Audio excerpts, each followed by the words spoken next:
Solo 31 de las 27.000 actas con supuestas inconsistencias presentadas por Pachacutic fueron aprobadas por el Pleno del Consejo Nacional Electoral para el proceso de reconteo y revisión. Cuando de un total de cerca de 27.000 actas entregadas por los representantes del movimiento Pachacutic, tenemos que algo más de 20.000 no se ajustan en relación a cuáles son las causales para poder hacer la apertura de urnas.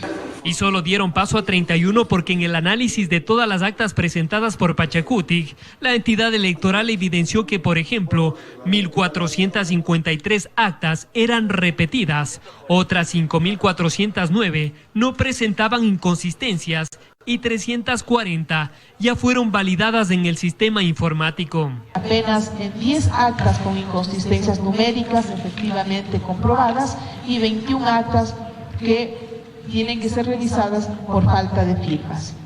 Esto generó molestia a los representantes de Pachacutic, quienes manifestaron que acudirán a la siguiente instancia. Y esperamos más bien que pronto el contencioso electoral nos ayude con un veredicto en función de la Constitución, de la ley y sobre todo de la legitimidad.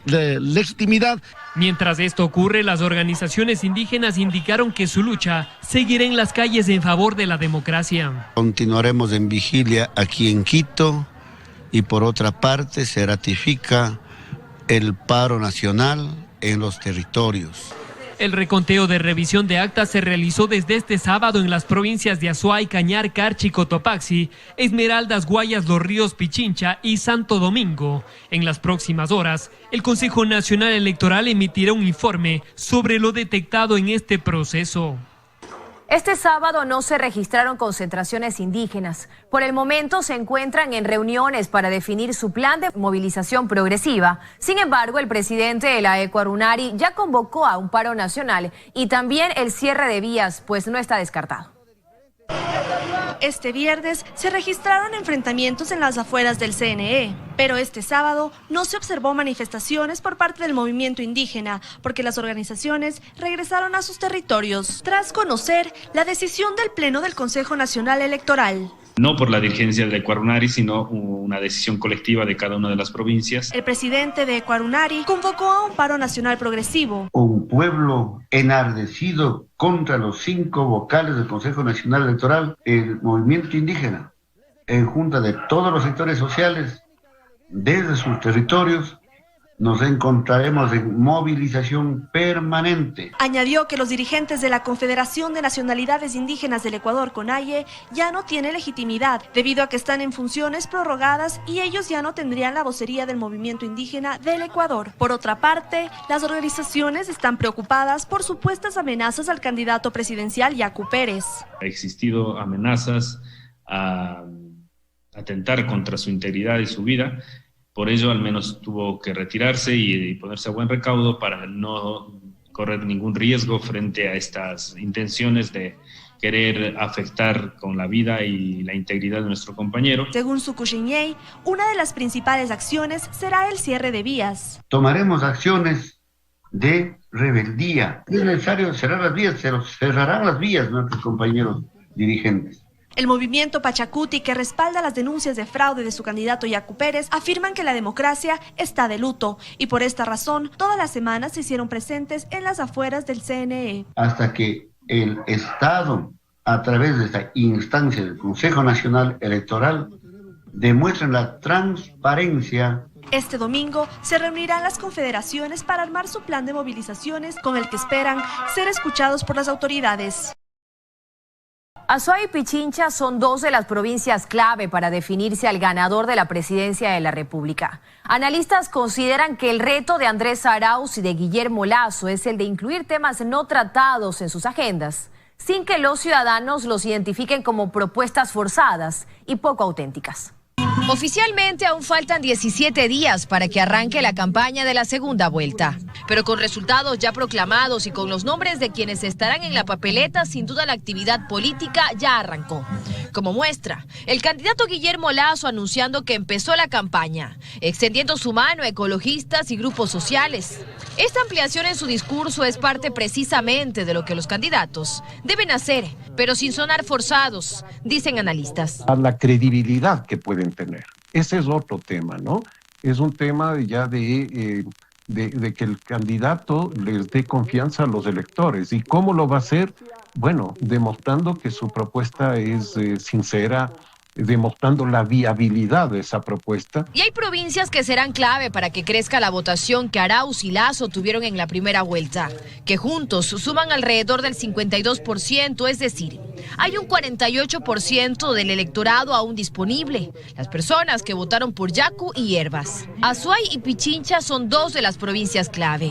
Es ahí donde se podría definir todo. Solo en Azuay el voto de Yacu Pérez representó el 42% del total. Javier Hervas del 15%, es decir, el 57% de los azuayos no se decidió ni por Andrés Arauz ni por Guillermo Lasso. Otra, Pichincha, en donde Yacu Pérez llega al 17%, Javier Hervas al 23%. Es decir, que el 40% en la provincia de Pichincha no se decantó por ninguna de las dos opciones. Y si bien en la papeleta vamos a ver nuevamente al correísmo personificado en Andrés Arauz y al anticorreísmo personificado en Guillermo Lasso, estos analistas les recuerda que cada vez menos los ciudadanos votan por ambas alternativas. Los dos candidatos tendrán el gran reto de sumar a sectores con los cuales durante estos 10 años no han venido trabajando en base a sus propuestas. Todo esto podría llevar a una conclusión.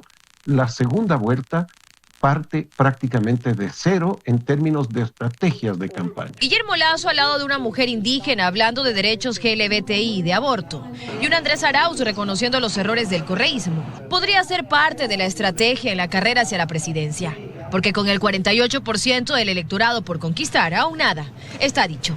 Otros temas, amigos. El Servicio Nacional de Atención Integral a Personas Adultas Privadas de Libertad informó esta tarde sobre algunas acciones que se ejecutan para procurar la convivencia pacífica de los reos. Entre las acciones están la conformación de equipos técnicos que darán soporte psicológico a los internos y también el reforzamiento de las medidas preventivas de bioseguridad. Una vez que parece haber retornado la calma a los centros de privación de libertad de Guayas, Cotopaxi y Azuay, donde esta semana se suscitaron varios hechos violentos que dejaron un saldo de 19 heridos y 79 fallecidos, según el Servicio Nacional de Atención Integral a Personas Adultas Privadas de Libertad, aunque la policía había hablado de 82 decesos confirmados. A través de un comunicado, el SNAI informó sobre algunas acciones que se ejecutan actualmente con el afán de procurar la convivencia pacífica de los PPLs. En coordinación con el Ministerio de Salud Pública y el Instituto Ecuatoriano de Seguridad Social, se ha delegado en Guayaquil, Latacunga y Cuenca un equipo técnico de trabajadores sociales y psicólogos para que brinden asistencia oportuna a los detenidos que vivieron aterradores momentos al interior de los penales entre martes y jueves. Sobre los reos que fueron trasladados de forma temporal a distintas cárceles del país, SNAI aclaró que no representan peligrosidad para los otros internos y que su reubicación se debe a que podrían ser víctimas de más hechos violentos. El Servicio Nacional de Atención Integral a Personas Adultas Privadas de Libertad precisó además que se han reforzado las medidas preventivas de seguridad en los establecimientos que recibieron a los reos, asegurando el orden y la tranquilidad de la ciudadanía. Y el equipo técnico de cada uno de esos centros de privación de libertad al que fueron llevados los PPL tomará contacto con los familiares de los detenidos para informarles en dónde y cómo se encuentran. Para aquellos familiares que aún no han podido obtener información sobre los internos heridos y fallecidos como resultado de los enfrentamientos, el SNAI también puso a disposición el Sistema Integrado de Seguridad EQ911 al que deberán llamar para obtener datos confirmados. A el Centro de Privación de Libertad Zonal 8, esta mañana llegaron familiares de los PPL que querían visitarlos pese a que esto había quedado suspendido tras lo ocurrido. El reforzamiento de la seguridad externa en un trabajo conjunto con las autoridades policiales y las Fuerzas Armadas también se mantiene. Quienes entienden del tema responden sin dudarlo. El problema carcelario seguirá estando allí, con nuevos estallidos en cualquier momento. Para ellos, lo que estaba en juego dentro de las cárceles era la disputa de mercados ilícitos. Tienes una institución policial que no tiene la capacidad de reacción, tienes un ministerio de gobierno que no tiene la inteligencia policial para detectar un movimiento de bandas, y al mismo tiempo tú tienes varios centros carcelarios donde los delincuentes están a vista y paciencia de sus custodios, tomándose fotos, haciéndose videos. El régimen de custodia está 100% debilitado. Aseguran que las autoridades deben reconocer el problema como tal y si realmente se quiere luchar contra él, identificar algo más.